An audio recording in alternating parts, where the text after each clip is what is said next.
mamas. I wanted to talk about the miscarriage that I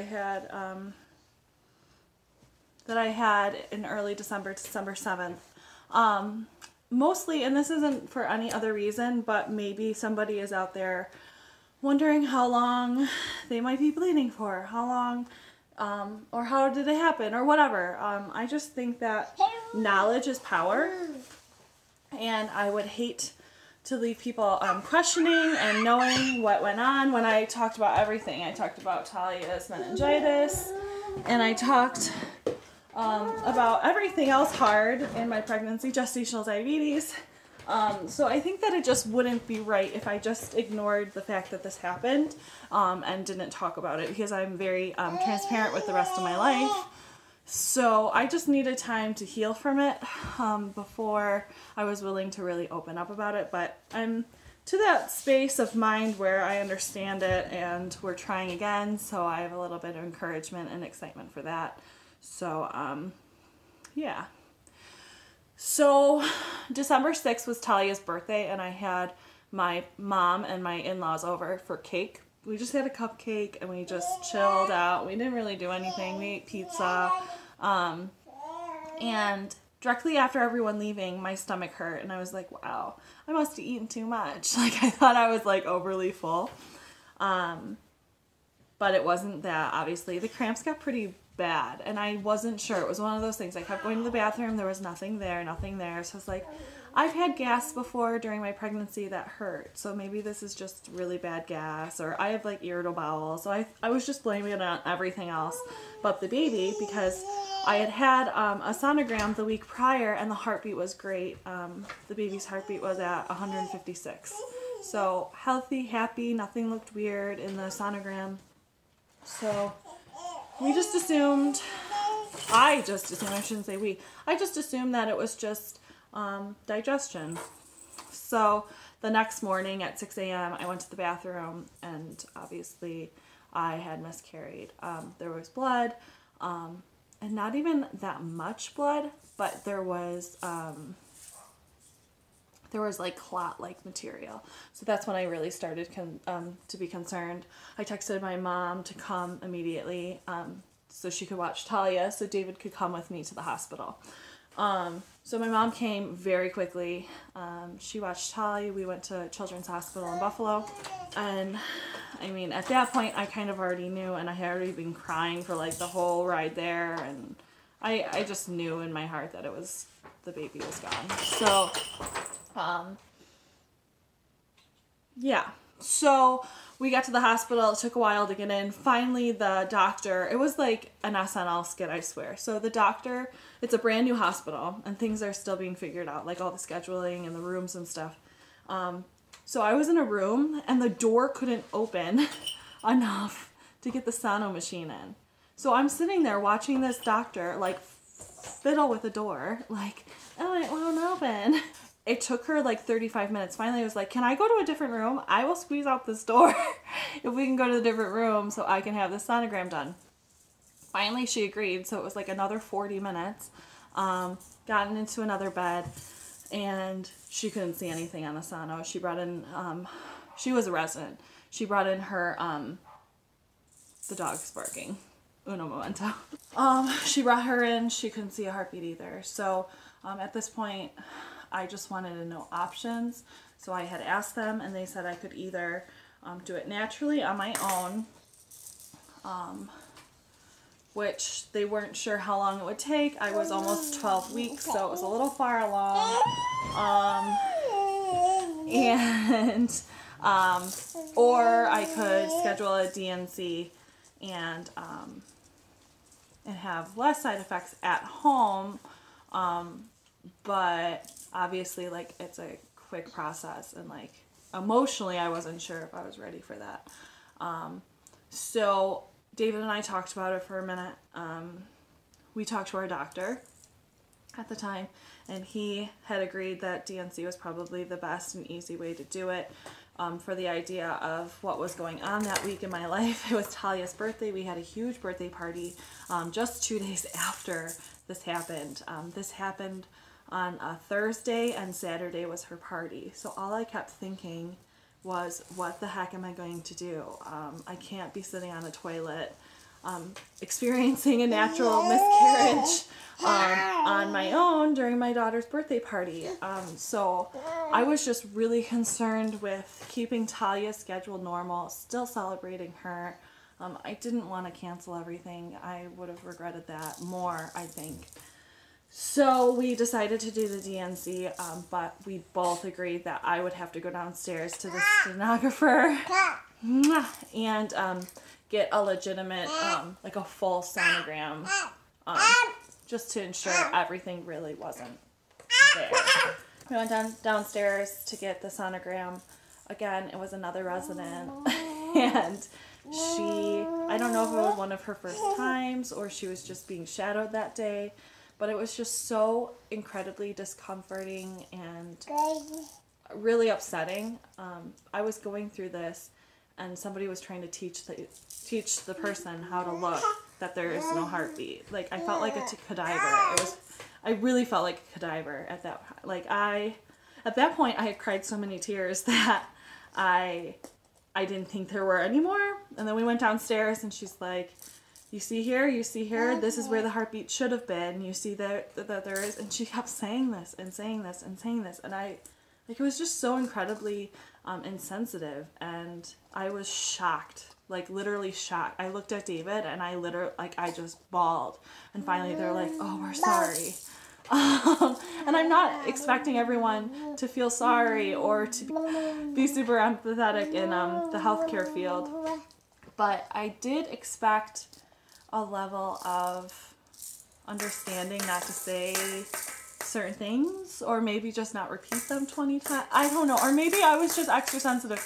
It just seemed really crazy that they were able and willing to use me without asking and like show this girl how to do proper sonograms on somebody who's just miscarried. So that was the last time that we were able to see the baby. We had a sonogram a week prior to that, so I have a bunch of pictures from that. But yeah, that was the last time. So right from there, we went back up to the room, and then we just waited for a room to become available, one of the OR rooms to become available for the DNC procedure. My doctor was actually at the hospital already. He had done a C-section the day before, and then, of course, the next time he's in the same OR, he's unfortunately delivering a baby that is not. So it's just crazy how life is, and I can't even imagine being a doctor. I went in for the procedure. I was completely under anesthesia for this procedure. I did not feel a thing. I woke up. I did not have cramping. And it was literally done in like 2 hours, like the procedure, and then my time to wake up from the anesthesia, and then I was out the door. So total, I was there from 7 a.m. to basically like 7 p.m. I didn't get into the OR until like 5:30 or 5:45. So overall, a DNC is very quick. I don't know. I didn't have enough time to process it all, truly, which probably in my case was better. I'm one of those people that like need the hard facts, and then I make a very quick and precise decision on the hard facts. The hard facts were that there absolutely was no heartbeat. It had been several hours between when I had my first sono and the official sono, and there was clearly nothing. So at that point, it was all about Talia. And I just immediately thought, like, I do have a kid. I do have a baby who is at home that loves me, that I love, and I need to celebrate her and celebrate her life the way that I would have if I wasn't pregnant. So we just, I said, even on my Instagram, I said the show must go on. And those are the kinds of things that you can't account for or expect, and you cannot let affect you to the point where it starts to affect your other children. I feel like I just felt like mother bear zone, like I need to be there for Talia. Directly after all of this and I got home, I felt okay. I mean, I was obviously a lot more emotional than I was in physical pain. I think emotional pain can be just as hurtful. So from there, that was it. I went to bed. He just told me not to lift, so I purposely did not lift Talia. My mom came the next morning first thing, so I wouldn't have to lift her up and down the stairs. And that was it. And it's terrible to say, but like literally the only positive to the DNC versus all the other routes that they had taught me about was that it was like, when they said quick and easy, it's terrible to say that, but it really was quick and easy in the way of I didn't have to think about it beyond that. Like, I knew things were taken care of, should I say. I continued to bleed. The first 2 days were very heavy through Talia's entire birthday party, and it's probably my fault. I had so much to do. We were setting up her party, decorating, putting up tables, putting down tables. I mean, it was terribly physical. So I probably hurt myself in keeping the birthday party.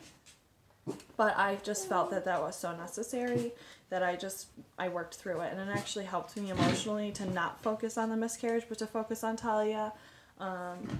So I think that was a good thing for me. Some people need time to process on their own, and I totally understand that. I'm just not that type of person. I'd rather become busy and distract myself than I would to like sit in a quiet room and think about what just happened. I went through the party. I was bleeding very heavy through the party, like soaking through pads in an hour, like bad, really, really bad. And I was shocked and I felt awful. I just felt so drained, and everyone that saw me just said, "You look so tired."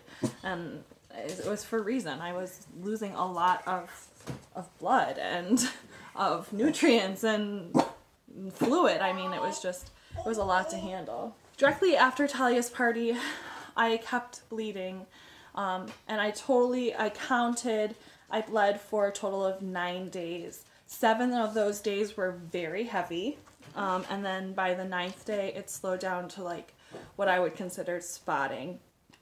I only had a few cramps. I did not cramp that much.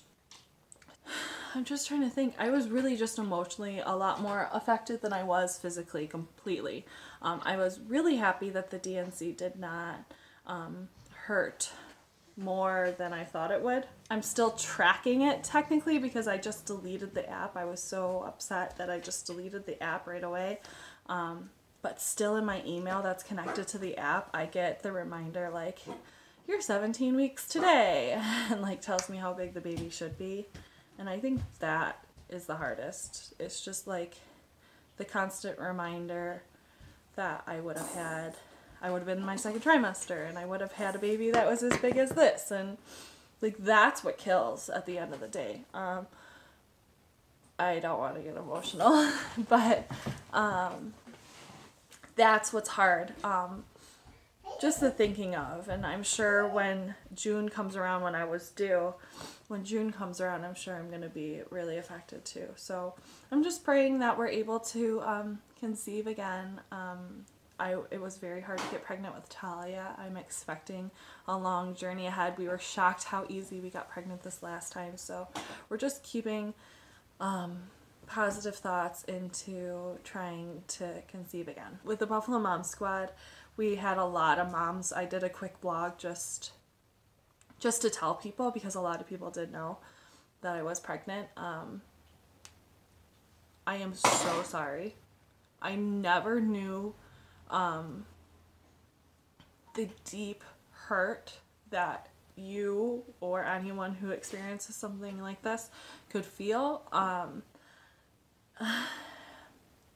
I always try to keep my mind on the silver lining of all of this, which is I'm thankful that it happened when it did and not having to make decisions about a newborn that might need surgery after surgery or a stillbirth, or I mean there's so many other things that could be going on, and I'm not thankful, but I am appreciative that my body and nature has created us women to assist our livelihood and our bodies in dealing with things like this. It is amazing what the body can do. And I say that throughout all my pregnancy, and I say this throughout my entire miscarriage. It is amazing how smart our bodies are, and what it needs to do when something is not right. Both to tell us that something's not right, and that you naturally begin to expel it. Like, it's just amazing. So I'm with you guys, and I know there's some of you that I know somebody who's had 6 miscarriages. I can't even imagine, because this was just one, and I have a baby at home, and I am so thankful for being a mom, first and foremost, of Talia.